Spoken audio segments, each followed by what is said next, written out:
તો જય માતાજી મિત્રો, આજે હું તમને અમારું વસાણા એવું રંગીલું મોજેલું અને નાનકડું એવું વસાણા ગામ તમને બતાવવા માટે લઈ જઈ રહ્યો છું. તો તમને બધા વિડીયો છેલ્લે સુધી જોવા વિનંતી છે. તો જો આ પછી ગામ થોડો વિડીયો હલવાનો કોશિશ કરી રહ્યો છે. થોડો ટૂંઘો થઈ ગયો છે, પણ તો પણ સારો આવશે. થોડો તમને તો જોવા મળશે કે વસાણા ગામ છે ખરી.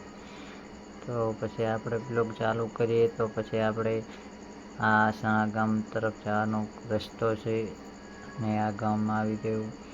સામે મમરાવાળાની દુકાન છે, એની સામે પણ દુકાન છે. અને તમને વસાણામાં વેરી માતાનું મંદિર બતાવું અને તમને લાઈવ દર્શન કરાવીશ મંદિરની બહારથી, કારણ કે ટ્રેક્ટર લઈને જતો હતો એટલે અંદર જતો એમ નહોતો.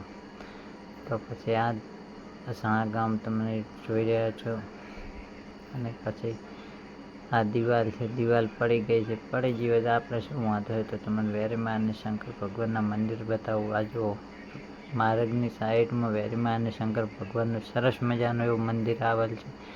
આ મોટો ગેટ છે, અને વેરીમા અને શંકર ભગવાનનું મંદિરેથી આગળ વધ્યા એટલે આગળ ગામમાં 2-4 દુકાનો છે. દુકાનો એકદમ સરસ છે. અને આ અમારું વસાણા ગામ છે. તો આજનો વ્લોગ આટલે પૂરો. જય માતાજી.